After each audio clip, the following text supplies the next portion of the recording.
IPS Burden Online Learning, a project of Columbus.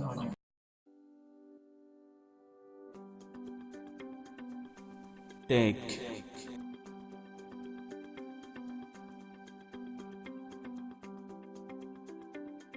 लफ़्ज़ tech जूं ॿियनि लफ़्ज़नि वांगुरु 4 हालतूं आहिनि।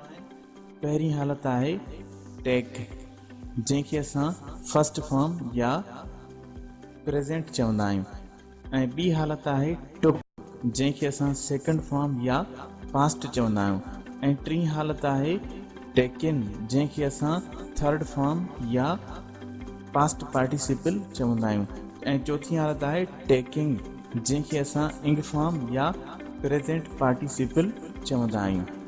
लफ़्ज़ टेक जूं त केतिरियूं मानाऊं आहिनि, पर असां हिन सबक़ में काफ़ी मानाऊं पढ़ंदासीं ऐं उन्हनि खे जुमलनि में पिणु इस्तेमालु कंदासीं।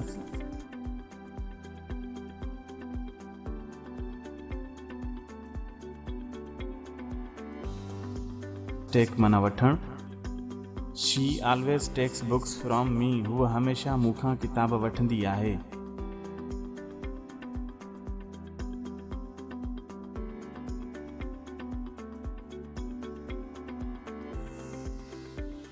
Do you take sugar in coffee, छा तव्हां कॉफ़ी में खंडु वठंदा आहियो यानी पीअंदा आहियो।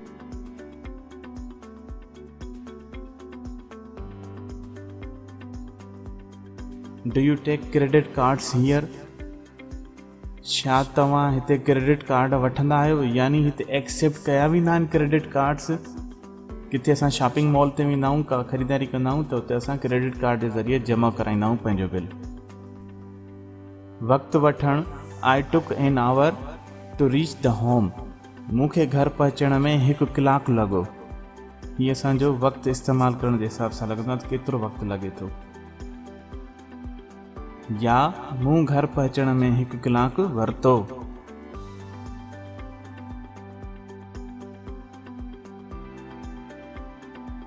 टियों मिसाल अथसि it will take an hour to iron the clothes, कपिड़ा इस्त्री करण में 1 कलाकु लॻंदो।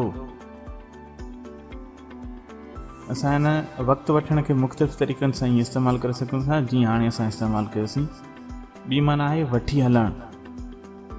आई will take you to your room, मां तव्हांखे तव्हांजे कमरे ॾांहुं वठी हलंदुसि। हीअ माना असां उस ताईं गॾिया हलूं था, उनखे उहो रस्तो ॾेखारियूं था या उहा जॻह या उहो हंधु ॾेखारण लाइ वठी वञूं था उनखे उस ताईं, यानी असां गॾु वञूं था। वठी वञणु।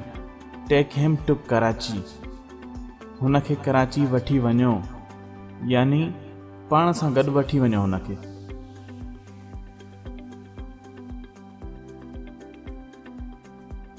खणी वञणु। Take these letters to the boss, उहे ख़त बास ॾे खणी वञ। ही खणी वञण जो आहे, यानी का बि शइ कंहिं बि तरफ़ असां खणी वञूं उन हिसाब सां बि इस्तेमालु थी सघे थो। Take your umbrella with you, it's raining outside, पंहिंजी छटी पाण सां खणी वञ, ॿाहिरि मींहुं वसी रहियो आहे।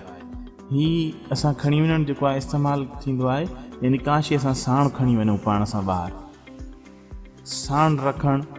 ही always takes a gun when he goes to office, हू हमेशह बंदूक साण रखंदो आहे जॾहिं हू ऑफिस वेंदो आहे। हीउ ॿुधाए थो त माना साण रखणु का शइ पाण सां गॾु खणी वञणु आहे, कंहिं बि तरफ़ वञे पर उहा शइ गॾु हुजे। हथनि में झले बीहणु या हथनि में पकड़े बीहणु। Can you take this bag, छा तव्हां हीउ थेलो झले सघो था, छा तव्हां हीउ थेलो पकड़े सघो था। यानी असां का शइ हथनि में झलींदा आहियूं या पकड़े बीहंदा आहियूं, उन जे हिसाब सां आहे। जीअं असां का थैली हथनि में पकड़े बीहूं।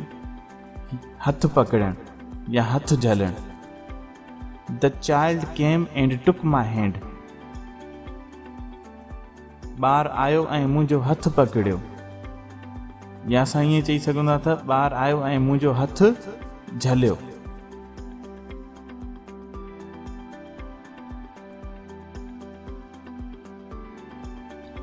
टेक माना अख्तियार करणु। I took the job as principal, मूं प्रिंसिपल जी नौकरी अख्तियार कई। हीअ असांजो ॿुधाए थो त का नौकिरी हुजे, का अहिड़ी पोज़ीशन हुजे जेका असां अख़्तियार कयूं, उन हिसाब सां इस्तेमालु थींदो आहे। वालारण, शी टुक माई सीट, हुन मुंहिंजी जॻह वालारी, सीट ते वियो, हीअ हुन हिसाब सां बि इस्तेमालु थी सघे थो, या कोई विलारण जे हिसाब सां।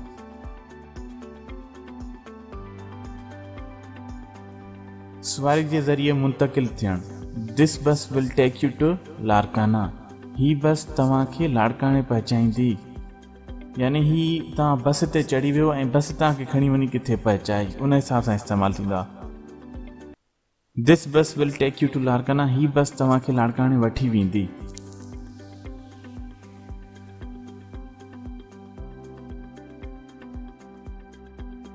सवारी ते वञणु, she always takes the bus to office, हू हमेशह दफ़्तर बस ते वेंदी आहे, यानी असां का सवारी इस्तेमालु करियूं था कंहिं तरफ़ वञण लाइ। सवारी ते वञणु, from Larkana U can take a taxi, तव्हां लाड़काने मां टैक्सी ते वञी सघो था, हीअ बि साॻियो तरीक़ो आहे, यानी तव्हां का सवारी इस्तेमालु कयो था कंहिं तरफ़ वञण लाइ।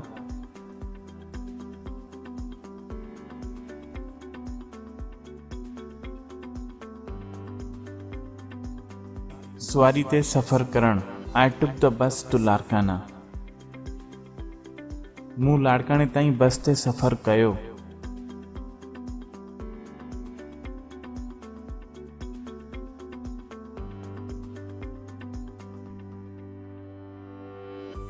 रस्तो वठणु,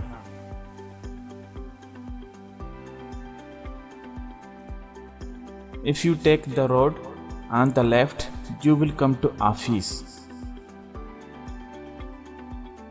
जेकॾहिं तव्हां रस्तो खॿे ते वठंदव त तव्हां दफ़्तर पहुचंदव, हीअ ॿुधाए थो त माना तव्हां को रस्तो अख़्तियार था कयो।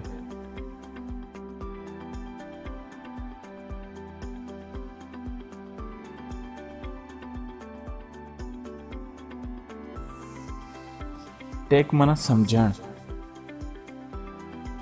I was just teasing him, but he took it wrong.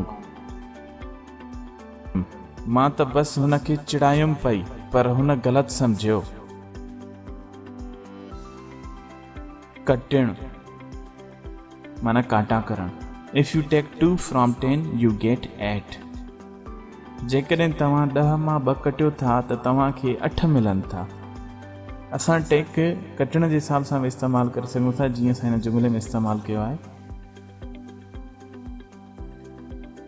कढणु, take money from your pocket, पंहिंजे खीसे मां पैसा कढ। असां टेक इस्तेमालु करे सघूं था का शइ पैक हुजे, कंहिं थैली में हुजे, कंहिं ॻोथरी में हुजे, या खीसे वग़ैरह में हुजे, उन लाइ असां इस्तेमालु करे सघूं था, माना कढणु। हटाइणु, take these dishes from the table, ही थांव मेज़ तां हटायो। ही हटाइण जे हिसाब सां बि असां इस्तेमालु करियूं था, का शइ किथे पई हुजे उनखे क्लियर करणो हुजे त असां चवंदासीं कि ही तव्हां खणी वञो शइ। तस्वीर कढणु, ही टुक स्नैप्स, हुन तस्वीरूं कढियूं। असां टेक तस्वीर कढण लाइ इस्तेमालु कंदा आहियूं स्नैप्स यानी फोटोज़।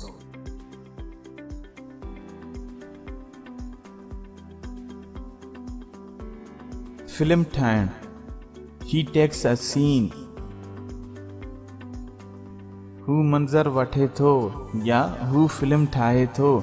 असल में फिल्म ठाहिणु हिकु इहो मंज़र वठिणो हूंदो आहे। कॾहिं असां किथे वेंदा आहियूं, का शइ रिकॉर्ड कंदा आहियूं, चवंदा आहियूं त हीउ मंज़र वठां मां या मंज़र रिकॉर्ड कयां।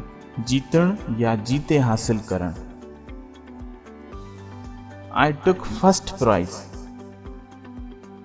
मूं पहिरियों इनाम जीतियो या मूं पहिरियों इनाम जीते हासिल कयो। असां टेक जीते हासिल करण लाइ इस्तेमालु करे सघूं था या जीतण जे हिसाब सां जेका शइ असां जीते हासिल कई हुजे। बीमारी थियणु या बीमारी लॻणु, the child took the flu, ॿार खे ज़ुकाम थियो, असां ही बीमारी थियण यानी कंहिं बीमारी जो असर थो थिए असांखे, उन जे लाइ असां इस्तेमालु करे सघूं था। हिन जो ॿियो मिसाल अचो त पढ़ूं। आई टुक सिक, मूंखे बुखार थियो। दवा खाइण, take an aspirin and lie down, aspirin वठ ऐं लेटी पव।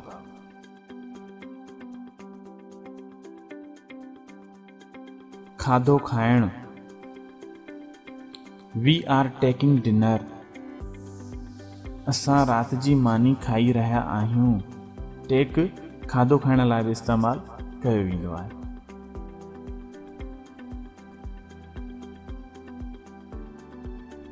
ढुक ढुक करे पीअण, का शइ गरम हुजे उनखे असां ढुक ढुक करे आहिस्ते पीअंदा आहियूं, उन लाइ असां इहो इस्तेमालु करे सघूं था।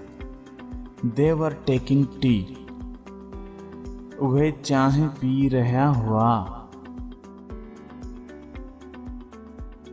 को बि अमल अंजाम ॾियणु, हिन खे पहिरियों असां सही तरह सम्झंदासीं त पहिरियों असां हमेशह सब्जेक्ट रखंदा आहियूं, उन खां पोइ वर्ब रखंदासीं, उन खां पोइ नाउन रखंदासीं।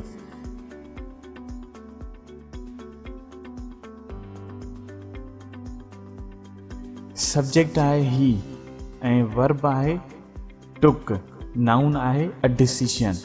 ही टुक अ डिसीशन, हुन फ़ैसिलो कयो या हुन फ़ैसिलो वरितो। हिन में असां टेक खां पोइ हमेशह इस्म रखंदासीं जेको असां कमु कयो हुजे या को कमु करियूं, यानी को अहिड़ो अमल जेको असां अंजाम ॾियूं। ही टुक रिवेंज, हुन बदिलो वरितो। आई टुक एक्शन, मूं कार्रवाई कई। आई टेक स्टेप्स, मां कदम खणां थो, मां कदम खणां थो।